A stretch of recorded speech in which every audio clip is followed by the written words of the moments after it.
मैं पहली बार किसी से बात कर रहा हूँ जो कि बागी बलिया से है।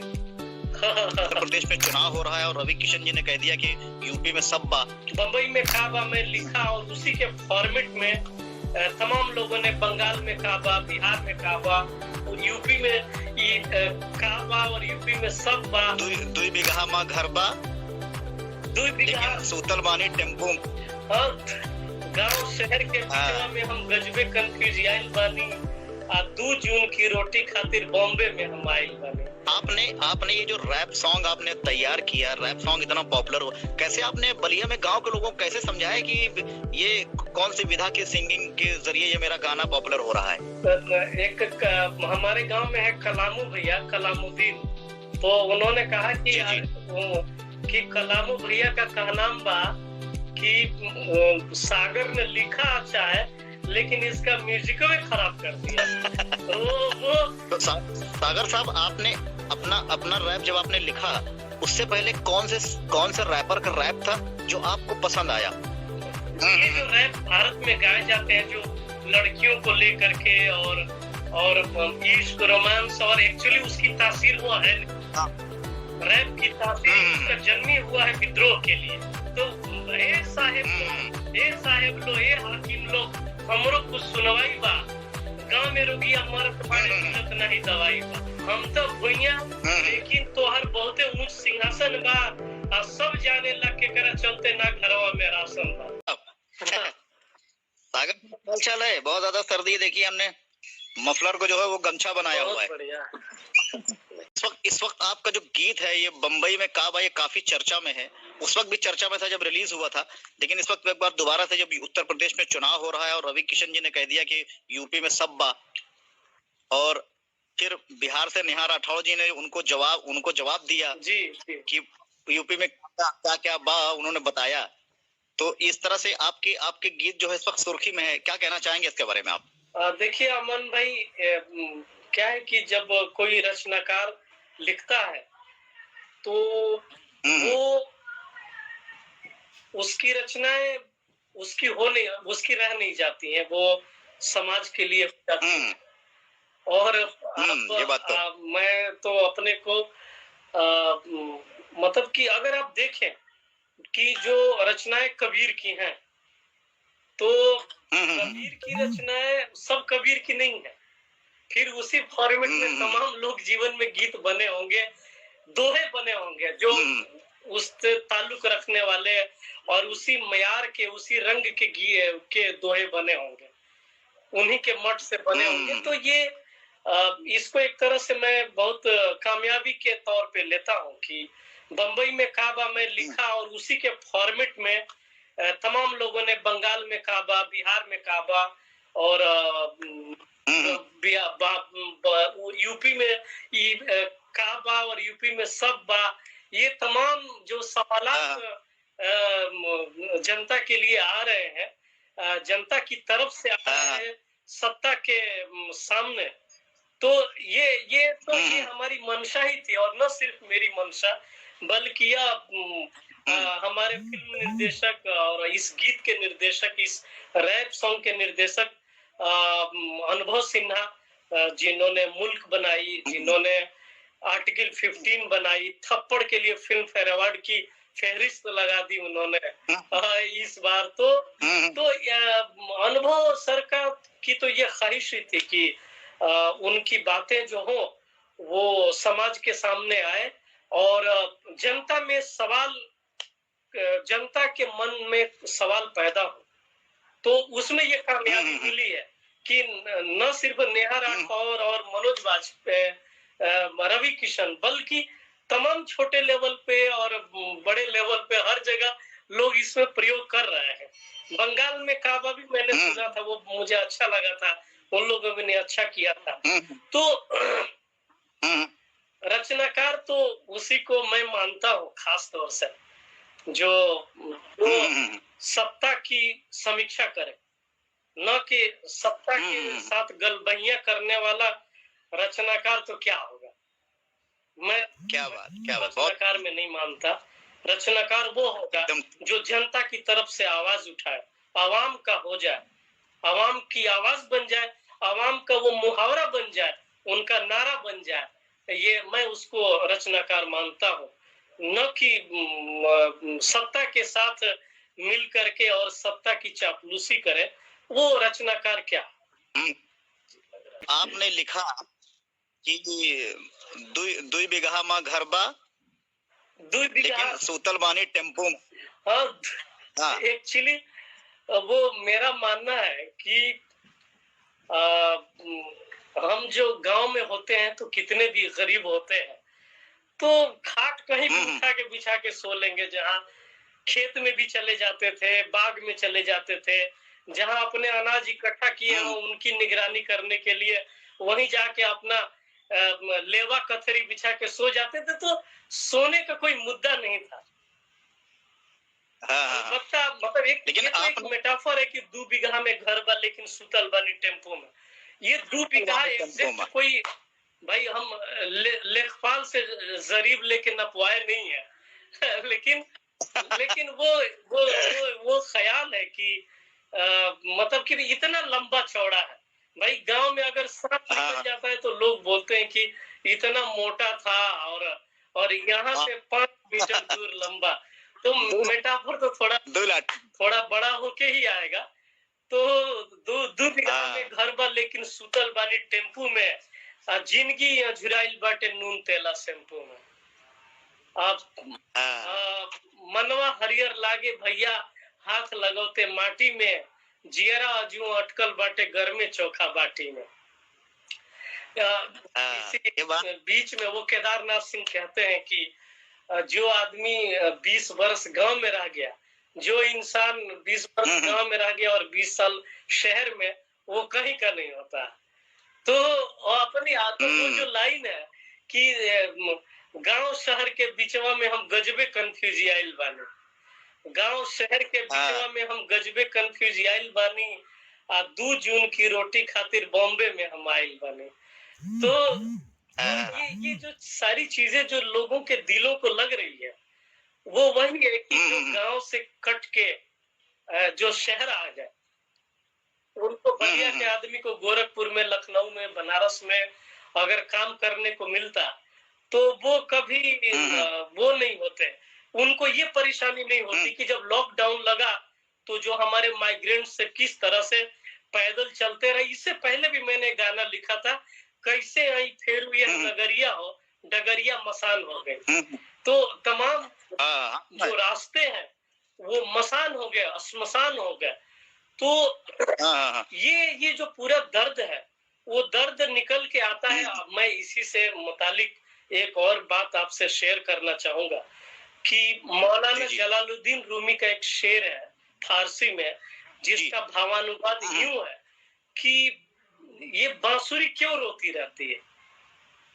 तो रूमी कहते हैं कि ये बांसुरी अपनी जो बांस का जो बसवार है, जो बांस का परिवार एक में कसा हुआ होता है ऐसे, तो अपने परिवार से कट के जुदा हो जाने की पीड़ा में रोती रहती है बांसुरी। क्या बात है। तो बड़ी गहराई है। तो ये जो माइग्रेंट की जो पीड़ा है, ये उस बांसुरी की तरह, मौलाना रूमी के उस बांसुरी की तरह का दर्द है ये एक्चुअली, जो अपनी जड़ों से कट के अलग हो गया है और वो जनता कट के अलग हो गई है और उसी पीड़ा में रो रही है। तो ये बम्बई में था, ये पूरी वही पीड़ा है। ये मौलाना रूमी की एक्चुअली बांसुरी है, वो जो अपनी जड़ों से कट के अलग हो गई। क्या बात है, क्योंकि आपने तो इसको लिख दिया। अच्छा सागर साहब, एक बात ये बताइए, जब आपने इसको लिखा था कि आपके जहन में था कि आपकी इस रैप को कौन गाने वाला है, कौन गा सकता है? ये अनुभव सर ने मुझे भी बोला था कि आप देखिए कि इसे कौन गा सकता है। तो कुछ नाम उसमें आए थे, लेकिन कुछ यूं हुआ कि उन्होंने मनोज बाजपेयी का जिक्र नहीं था कि वो आएंगे इस गाने पे, बट उनको लिरिक्स भेजा और जैसा कि वो बताते हैं कि मैं पढ़ने के बाद बिल्कुल वो खुश हो गए और उन्होंने कहा कि मैं इसे करूंगा। तो उसके बाद वो तैयार हो गए और जब उन्होंने पहले कहा कि इसको मनोज करेंगे तो मुझे लगा कि मनोज तिवारी करेंगे, तो मुझे अच्छा, अच्छा। मैं सोचा भोजपुरी की बात है तो शायद वो करेंगे, तो मुझे लग रहा है कि वो जो जो कड़कपन है वो कोई बड़ा उम्दा एक्टर कर सकता है उसको, ये मेरे जहन में था। और मनोज बाजपेयी का तो मैं बहुत बड़ा फैन रहा हूँ शुरू से ही, सत्या से लेके शूल और गैंग्स ऑफ वासेपुर तमाम उनकी जो फिल्में हैं, तो मैं उनका दीवाना रहा ही हूँ। और जब अनुभव सर ने बताया कि मनोज बाजपेयी करेंगे और उनका कहना है कि जरा उसको बोलो राइटर को कि डॉक्टर सागर को बोलो कि वो किस ढंग से उसको लिखा है वो पढ़ के रिकॉर्ड करके मुझे भेजे। तो ये जो पूरा फॉर्मेट है, अच्छा, ये फॉर्मेट 2 बीघा लेकिन सुतल बानी टेम्पू में, जिंदगी अजुराइल बाटे नून तेला शैम्पू में, एक्चुअली ये मेरा फॉर्मेट है। मैं इसी फॉर्मेट में कविताएं गाँव में लिखता था और उसी फॉर्मेट को कोशिश किया है अनुराग सैकिया ने। जो ऊपर का जो मीटर है वो अनुराग सैकिया ने क्रिएट किया है, ना तो बम्बई में काबा हुआ काबा, बाकी का पूरे मेरे मीटर पे ही वो ट्रैक को तैयार किया गया है। अंतरों का जो पूरा मीटर है वो मेरे ही पोइट्री पे मीटर है। तो इसी तरह से ये बात बन गई और जब ये जनता तक पहुंची, आवाम तक पहुंची ये बात, तो फिर लोगों ने उसी फॉर्मेट में काम करना शुरू किया। लोगों ने खूब गाने बनाए, खूब उसकी नकल की और मुझे बहुत अच्छा लग रहा है कि वो आप अभी अभी अभी किसी और प्रोजेक्ट पे काम नहीं चल रहा है कि कुछ और रैप आप लिखे और अनुभव सिन्हा जी इसका फिर डायरेक्शन करे और मनोज बाजपेयी जी इस बार ना गा करके कोई और सिंगर, कोई और बॉलीवुड के एक्टर हो जो इसको आवाज दें अपनी किसी नेक्स्ट रैप के आपको हैं और अनुभव सर के लिए, और उनके पास पड़े हुए हैं अभी। अच्छा। सर बहुत बिजी हैं फिल्मों में, तो सर को पसंद आए हैं तो उस पे काम चल रहा है, मतलब आने वाले वक्त में काम आएगा। और नेक्स्ट इतना ही कड़क माल आपको मिलेगा सुभाष कपूर के साथ, अच्छा, जिन्होंने जॉली एलएलबी बनाई और महारानी का वेब सीरीज हुमा कुरैशी के साथ, तो वो भी आपको जल्द आपके सामने आएगा। तो आपने ये जो रैप सॉन्ग आपने तैयार किया, रैप सॉन्ग इतना पॉपुलर हो, कैसे आपने बलिया में गांव के लोगों को कैसे समझाया कि ये कौन सी विधा की सिंगिंग के जरिए ये मेरा गाना पॉपुलर हो रहा है? एक हमारे गांव में है कलामू भैया, कलामुद्दीन, तो कुछ हमारे पढ़ाए हुए स्टूडेंट टीचर हो गए हैं आजकल, तो उन्होंने कहा कि कलामू भैया का कहनाम बा कि सागर ने लिखा अच्छा है लेकिन इसका म्यूजिक में खराब कर दिया। वो रैप वाला फॉर्मेट उन्होंने कभी सुना नहीं था, बोला कि पता नहीं वही बना दिया है। और इतनी बढ़िया बात हमारे सागर बाबू ने किया है, और लेकिन ये म्यूजिक ने गड़बड़ा दिया उसका, पता नहीं वो समझ नहीं आ रहा कि कैसा म्यूजिक बनाया है। तो ये हमारे आपके गांव के लोग जो है बिरहा से तो वाकिफ हैं, आल्हा उदल के किस्से से भी वाकिफ हैं, लेकिन रैप से वाकिफ नहीं है। पहली बार इस रैप सॉन्ग से हमारे तमाम गांव के लोग मेरे इस रैप के ट्रैक से वाकिफ हुए, और मेरे गांव के लोग मुझसे बहुत मोहब्बत करते हैं, और सब लोग बहुत मेरे गांव में हिंदू मुस्लिम ईसाई तीनों है, मंदिर मस्जिद और चर्च है, और इतनी मोहब्बत है तीनों में कि कि मतलब हर मोहल्ले से मेरे पास फोन आता है कि कब तक आएगा, आप कब तक आओगे। पूरे गांव के लोग इकट्ठा होके मुझे फोन करते हैं। तो मैं नसीब हूँ कि बलिया के ककरी गांव में मैं पैदा हुआ, जहां मंदिर मस्जिद और गिरजाघर है। मेरे एक गीत में वो आया है, गिरजा घरवा के घंटा शिवाला की भोरही सुनाला आजान रे, चल उड़ चल सुगना गौवा के गोइड़ा जहां बसेला परान रे। तो मेरे गीतों में ये तीनों आता है। बहुत बेहतरीन सागर साहब, आपकी राइटिंग, आपके जो गाने मैं सुनता हूँ और आपकी बातें जो मैं सुनता हूँ, आपके कई सारे बीच में मैंने इंटरव्यू, उससे पता चलता है कि आपके अंदर एक पूरा हिंदुस्तान छुपा हुआ है। जी, बिल्कुल, मतलब हिंदुस्तान क्या पूरा विश्व है। कार्ल मार्क्स हाँ। कहते थे कि I am citizen of the world, मतलब मैं विश्व नागरिक हूँ। हम्म तो हम हम्म हम कबीर को पढ़े, हम कार्ल मार्क्स को पढ़े, लेनिन को पढ़े और सबको पढ़े, विश्व के जितने बड़े स्कॉलर हैं, जितना हो सका सबको देखा गया, सबके विचारों से गहरे जुड़े हुए हैं। तो हम हम्म रचनाकार तो विश्व नागरिक होता है। इस रैप सॉन्ग के लिए मुझे मतलब अमेरिका की यूनिवर्सिटी से बुलावे आए, मैंने लेक्चर दिए। अमेरिका में काबा एक प्रोग्राम ही रखा गया था उस यूनिवर्सिटी में, अरे वाह, क्या और बात। हाँ मुझे हाँ। उसके पैसे मिले, मतलब उसमें आने के।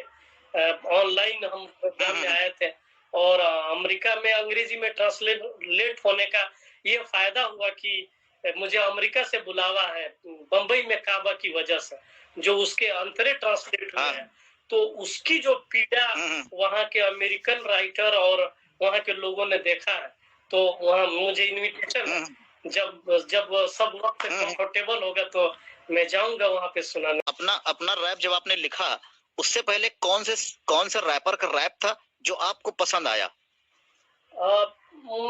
मैं तो बॉब मार्ले को, मतलब कि उनको ट्रांसलेट ही किया है, और उनके जो गीत हैं अंग्रेजी के, और बाकी भारत में तो क्या है, एक्चुअली जो रैप सॉन्ग है, रैप की तासीर ही उसका जन्म ही हुआ है।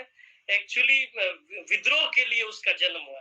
जो रैप का जो फॉर्मेट है, वो ये जो रैप भारत में गाए जाते हैं, जो लड़कियों को लेकर के, और इश्क, रोमांस, और एक्चुअली उसकी तासीर वो है नहीं। रैप की तासीर उसका जन्म ही हुआ है विद्रोह के लिए। तो इनकलाब, हाँ, वो इनकलाब है, एक्चुअली वो चैलेंज है। तो ए साहेब लो, ए हाकिम लोग, हमरो कुछ सुनवाई बा, गांव में रोगिया मरत बाड़े, मिलत नहीं दवाई बा। हम तो भूइया लेकिन तोहर बहुते ऊंच सिंहासन बा। हम तो भूइया लेकिन तोहर बहुते ऊंच सिंहासन बा, आ सब जाने लग के करा चलते ना घरवा में राशन बा। तो ये रैप है एक्चुअली। इसमें मैं अपनी तारीफ नहीं कर रहा हूँ, लेकिन जो एग्रेशन है, जो विद्रोह और जो पीड़ा है, वे तमाम चीजों को मैं लेकर के आया हूँ, जो असल में रैप की तासीर है, जो उसका डिमांड, उस फॉर्मेट का जो डिमांड है। तो संयोग ये बना कि मेरे जेएनयू में जो रूममेट थे वो नागालैंड से थे, और वो हिंदी सुनते नहीं, तो अंग्रेजी सुनते थे। वो जिम मॉरिसन और जिम मॉरिसन को सुनते थे, और तमाम जो वहाँ के अंग्रेजी के, उनकी वजह से तमाम उनकी पोएट्री को समझने का मौका मिला। और तो जब मैं सुधीर मिश्रा के यहाँ गया, दासदेव फिल्म बन रही थी, उसका गाना करना था। आजकल बहुत स्टोरी में लोग डाल रहे हैं मेरे गाने को, ख्वाबों की दुनिया मुकम्मल कहाँ है, आतिफ असलम ने गाया है, उस पे हजारों मीम और ये सब बन रहे हैं इस समय। और बिग बॉस में भी उसे बजाया गया है, ख्वाबों की दुनिया मुकम्मल कहाँ है, जीने की ख्वाहिश में मरना यहाँ है, मंजिल यही है, यही कारवां है, जीने की ख्वाहिश में मरना यहाँ है। और पुरानी किताबों के पन्ने सभी गवाही यहाँ देने आ जाएंगे। पुरानी किताबों के पन्ने सभी गवाही यहाँ देने आ जाएंगे, और ख्यालों में यादों के आकर उजाले सभी दाग दिल के मिटा जाएंगे। सर पे उठाया है क्यों आसमां को, अगर बढ़ती जाती तेरी धड़कने, सहमी है धड़कन, सिहरी है धड़कन, ठहरी है धड़कन, तो क्या हो गया। तो ये सुधीर मिश्रा ने कहा कि मुझे जिम मॉरिसन का दिस इज द एंड और लियोनार्ड कोहेन का एवरीबॉडी नोज, ये दो गानों का गाना चाहिए। मेरा बस चले तो ये गाना फिल्म में डाल दो, लेकिन मेरा बस नहीं है, मुझे ऐसा ही चाहिए। तो सहयोग ये था कि मेरे रूममेट अंग्रेजी सुनते थे, और मैं सुन चुका था ऑलरेडी गाना, और फिर वो दोबारा सुन करके मैंने ये गीत बनाया था, ख्वाबों की दुनिया मुकम्मल कहाँ है, आतिफ असलम ने गाया है, जो आजकल बहुत चर्चे में है। अभी बम्बई में काबा के बाद लोग जाने हैं कि ये मेरा गाना है, और लोगों ने ढूंढा और क्रेडिट देखा तो फिर मुझे लोग ट्वीट करते हैं।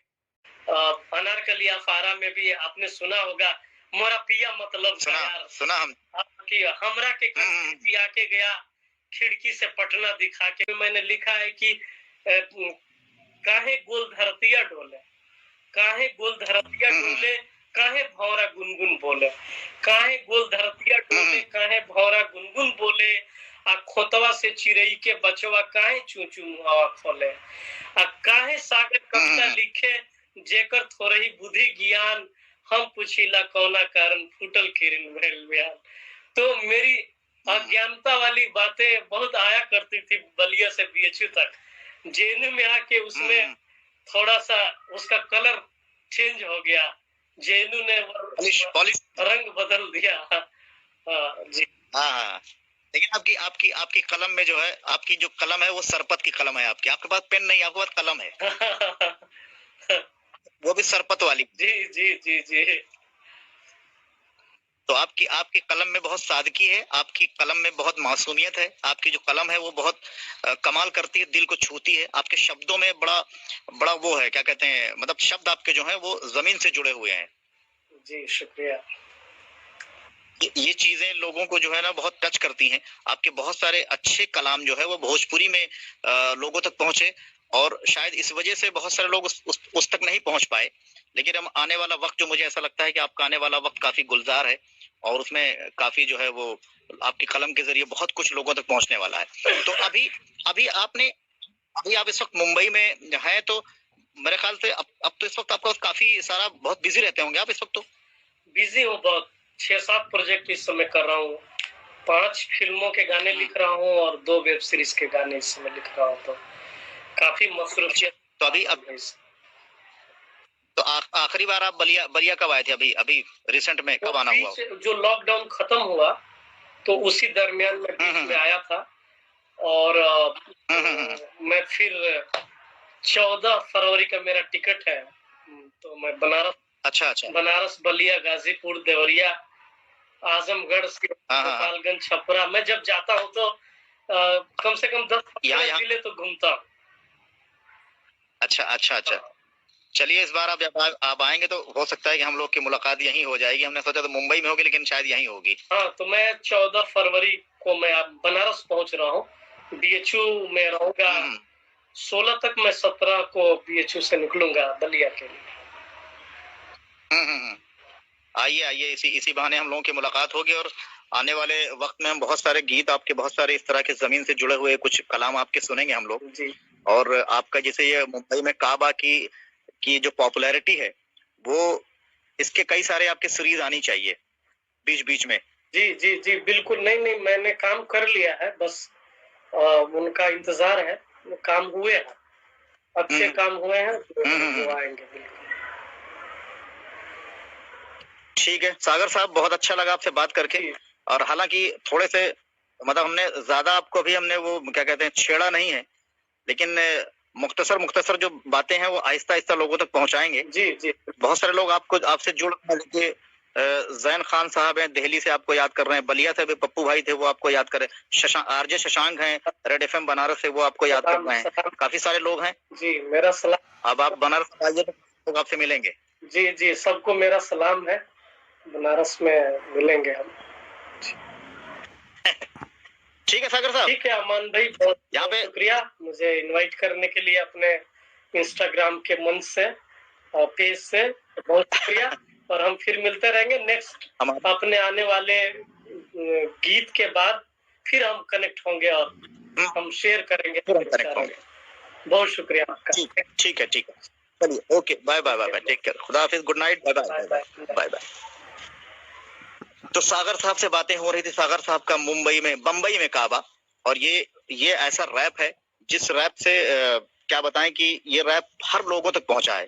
बहुत सारे रैप ऐसे होते हैं जिनको लोग सुनते हैं भूल जाते हैं, लेकिन ये रैप जो है ना लोगों के जहन पे छाप छोड़ गया, क्योंकि इसकी जो लाइंस हैं वो यूपी और बिहार के लोग जो मुंबई में जाके काम करते हैं और किस तरह से वो काम करते हैं, कैसा स्ट्रगल करते हैं, वो इस हर लाइन में महसूस किया जा सकता है। कभी कभी तो मैं गीतों के जरिए मैं इमेज भी बनाता हूँ कि ये जो बता रहे हैं कि 2 बीघा में घर बा लेकिन सूतल बानी टेम्पो में।